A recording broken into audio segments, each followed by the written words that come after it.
सिंहासन हिल उठे, राजवंशों ने भ्रगुटी तानी थी। बूढ़े भारत में आई फिर से नई जवानी थी। गुमी हुई आज़ादी की कीमत सबने पहचानी थी। दूर फिरंगी को करने की सबने मन में ठानी थी। चमक उठी सन 57 में वह तलवार पुरानी थी।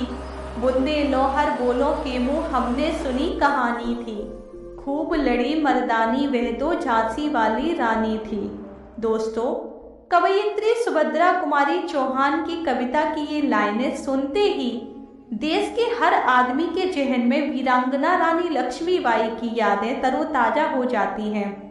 रानी लक्ष्मीबाई के बिना आज़ादी का आंदोलन अधूरा ही माना जाएगा, क्योंकि देश को आज़ादी 1947 में मिली, लेकिन 1857 की क्रांति ने देश को अंग्रेजी शासन से मुक्त कराने का बिगुल बजा दिया था, जिसमें झांसी की रानी लक्ष्मीबाई का एक बहुत बड़ा योगदान भी था, जो देश के खातिर अंग्रेजों से लड़ते लड़ते शहीद हो गई थी, जिनके शौर्य की गाथाएं पूरा देश गाता है।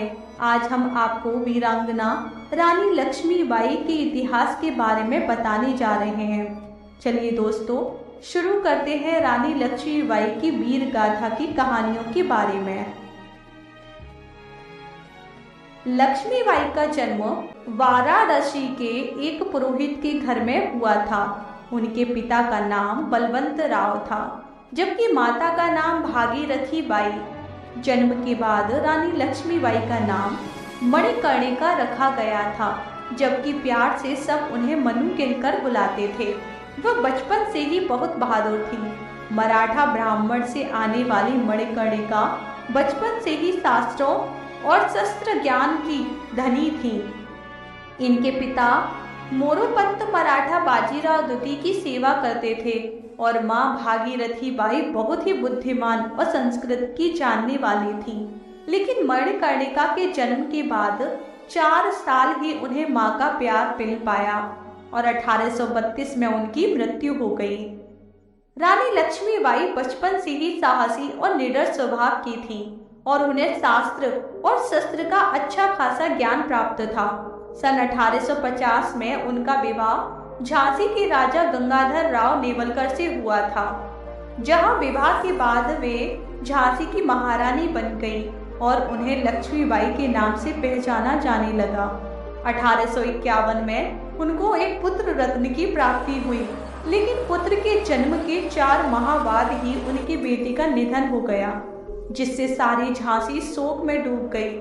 हालांकि उन्होंने एक दत्तक पुत्र को गोद ले लिया, जिसका नाम रखा गया दामोदर राव। लेकिन अपनी बेटी की मौत से आहत राजा गंगाधर राव बीमार रहने लगे और 21 नवंबर 1853 को उनका निधन हो गया, जिससे पूरे राज्य की बागडोर रानी लक्ष्मीबाई के हाथ में आ गई थी।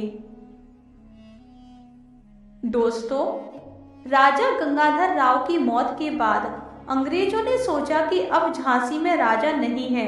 ऐसे में झांसी को वे अपने ब्रिटिश शासन के तहत लाना चाहते थे। अंग्रेजों ने दामोदर राव को झांसी का उत्तराधिकारी मानने से इनकार कर दिया और रानी लक्ष्मीबाई को झांसी का किला खाली करने के लिए कहा गया।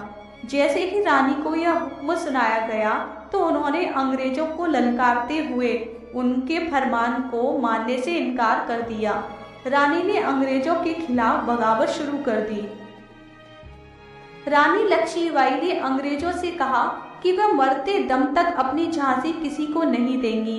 रानी का फरमान सुनने के बाद अंग्रेजों ने झांसी पर आक्रमण कर दिया, लेकिन अंग्रेजों के मंसूबों पर रानी ने पानी फेर दिया और झांसी पर हुए आक्रमण का मुंह तोड़ जवाब दिया। हालांकि अंग्रेजों के सामने रानी की सेना बहुत छोटी थी।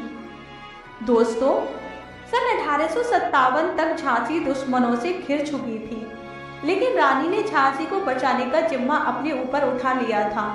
उन्होंने अपनी महिला सेना तैयार की और इसका नाम दिया दुर्गा दल। यह दुर्गा दल का प्रमुख उन्होंने अपनी हमशक्ल झलकारी बाई को बनाया था। वो लक्ष्मीबाई की हमशक्ल भी थी। इस कारण शत्रु को धोखा देने के लिए वे रानी के वेश में भी युद्ध करती थी। रानी ने कई बार अंग्रेजों को धूल भी चटाई। हालांकि 1858 में युद्ध के दौरान अंग्रेजी सेना ने पूरे झांसी को घेर लिया और पूरे राज्य पर कब्जा जमा लिया, लेकिन रानी लक्ष्मीबाई भागने में सफल रही और वहां से निकलकर वह तात्या टोपे से मिली, जहां रानी लक्ष्मीबाई ने तात्या टोपे के साथ मिलकर ग्वालियर के एक किले पर कब्जा कर लिया। दोस्तों, आइए जानते हैं आखिरी दम तक किस तरह से लड़ती रही रानी लक्ष्मीबाई। 18 जून 1858 को जब झांसी की रानी दतिया और ग्वालियर फतह करते करते सिंधिया किले पर मदद के लिए पहुंची और वहां से खाली हाथ लौटने लगी, तभी अंग्रेजों ने उन्हें चारों तरफ से घेर लिया।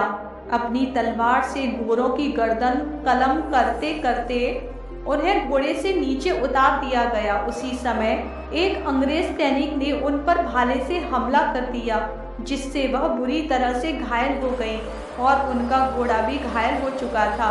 यह पूरा मामला उस वक्त गंगाधर दास की कुटिया में रहने वाले साधुओं को पता लगा, तो वे रानी को उठाकर कुटिया में ले आए। गंगादास की कुटिया में रहने वाले साधुओं ने रानी को कुटिया में लाकर उनका इलाज शुरू कर दिया, लेकिन रानी को आभास हो चुका था कि शायद अब वे बच नहीं पाएंगी। इसलिए उन्होंने साधु गंगादास से कहा कि बाबा, मेरे शरीर को गोरे अंग्रेजों को छूने नहीं देना। बस इतना कहते ही रानी लक्ष्मीबाई ने प्राण त्याग दिए। तभी अंग्रेजों ने कुटिया पर हमला बोल दिया, लेकिन रानी की आखिरी इच्छा के लिए साधु भी युद्ध में उतर गए। रानी के शव की रक्षा करते हुए 745 नागा साधु शहीद हो गए। जब बाबा गंगादास को लगा कि अब निहत्थे साधुओं के दम पर अंग्रेजों से रानी के शव को बचाना बहुत ही मुश्किल है, तो उन्होंने रानी की इस अंतिम इच्छा को पूरी करने के लिए घास फूस की बनी कुटिया में ही उनका अंतिम संस्कार कर दिया। लेकिन मरते दम तक उनका शव अंग्रेजों के हाथ नहीं लगने दिया और रानी की आखिरी इच्छा को इस प्रकार से पूरा किया गया। आज भी मध्य प्रदेश के ग्वालियर में बाबा गंगादास की कुटिया अब रानी लक्ष्मीबाई के समाधि स्थल के रूप में जानी जाती है। हर साल यहाँ बलिदान दिवस के मौके पर 2 दिन का कार्यक्रम चलता है, जिसमें देश भर से आए कलाकार हिस्सा लेते हैं।